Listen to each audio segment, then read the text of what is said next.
তো গতকাল রাত 2টার সময় আমরা গোয়েন্দা তথ্যের ভিত্তিতে সুনামগঞ্জ সদর উপজেলার রঙ্গরছড়া ইউনিয়নে একটি মাদ্রাসার পাশে একটি টিন শেড গোডাউনে আমরা ভারতীয় অবৈধ পণ্য, শাড়ি, লেহেঙ্গা, কসমেটিক্স,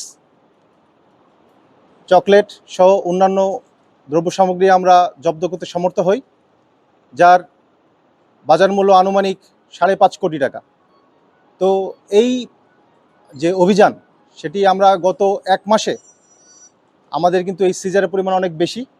গত 1 মাসে আমাদের 14.5 কোটি টাকার মূল্যের সিজার করতে 28 বিজিবি ব্যাটালিয়ন সমর্থ হয়। তো এটার প্রেক্ষিতে আমরা বলতে চাই যে স্মাগলিং যে বেড়ে গিয়েছে, ব্যাপারটা অনেকটা এরকম না, বাট আমাদের যে ইন্টেলিজেন্স সেটি কিন্তু আমরা অনেকাংশে জোরদার করেছি। এই গোয়েন্দা তথ্য আমাদের কাছে আগের থেকে অনেক বেশি আসছে এবং অ্যাকুরেসি অনেক বেশি। এই জন্যই আমাদের বিজিবি সদস্য রাত দিন 24 ঘন্টা পরিশ্রম করে এবং এই গোয়েন্দা তথ্যের ভিত্তিতে আমরা এই আভিযানিক কার্যক্রম পরিচালনা করে আসছি স্থলপথে এবং নৌপথে।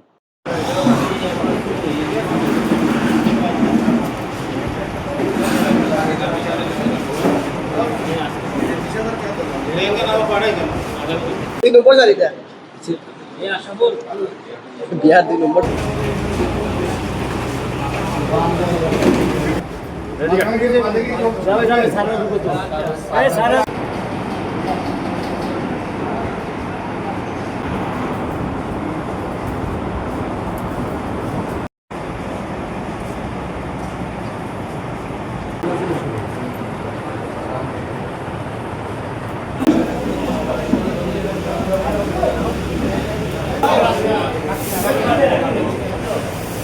आज